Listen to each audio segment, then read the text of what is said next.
I said in life, as we know right now, you could be in a state of hell and you could be in a state of heaven.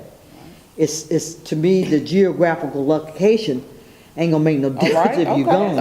But that state of mind, we have all have been in heaven, and it has been in times, and that state of mind we have been in hell. Yes. How low can you go for some conditions that we have been in or our people have been in, and how heavenly have been in times with our family and friends, how heavenly that is. And so that state of being could also be a state of being, because if you look at it as a geographical location, and you got to go spot or wrinkle, ain't nobody right there. So God takes care of that.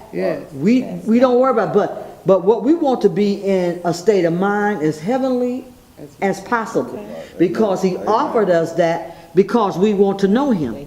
So that offer up to us, we open up our minds and we come. So that's offered to us that we see. You folks in the street, they think of heaven and hell as a geographical location because that's the state they're living in. You know, ain't no worse place than this. That's what they think of, because that's what they live in. That chaos of stuff. That chaos of stuff. But if we think it as enough, you can't do anything about it anyway.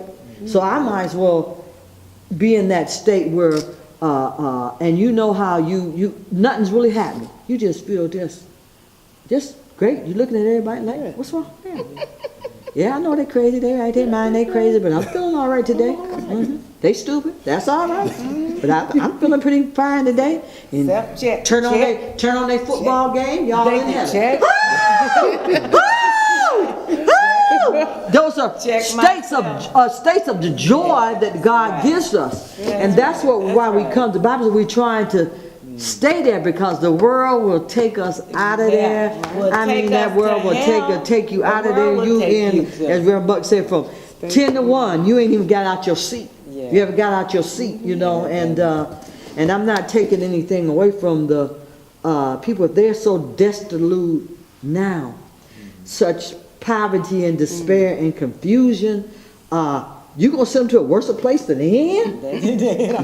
They're already there. and you realize that you, by encouraging somebody, you have changed their state of mind from a sorrowful state to maybe I got hope now. I see a little glimmer. That's the state of the being. That's how I look at it, because I can't do nothing about nothing. Because if anybody would have stayed here, it would have been my daddy. I love my daddy just that much. Now, he didn't get along with white folks and too many other people, but I love my daddy. And as I think about it, you know, at that time, he was only 72. And I said, we used to think that was so old, but we're right there. We're there. And we take care of ourselves differently than our parents did. We know from where we're at, from what we think about that, that we live a better quality of life. Not that they had good money, but we just think of life in a different way than they thought of life. Now, my daddy always believed that life was right. You know, he just his body just could not.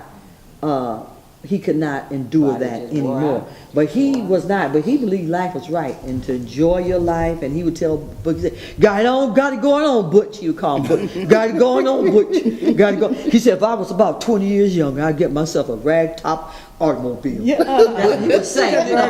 Yeah, I'll get myself a ragtop. But you know, we cannot think about what could be, or maybe what would be, because then we're going to take away from this joy I have. The world didn't give it to me. Now they got a thing coming up where their baby daughter going to come home with her baby. Your baby daughter going to come home with her baby. So we have to enjoy, and you know, and then he keeps me on track. So I have to enjoy this day, because if you're thinking about, you can't do nothing about it. No way. So. Like I remember what Ralph said one day. He said, you know, Bob, I was thinking, so-and-so left here, and I'm saying, Lord, how can you take them over there? They ain't doing nothing. They ain't going nowhere. They making life miserable for people. But we don't have those answers.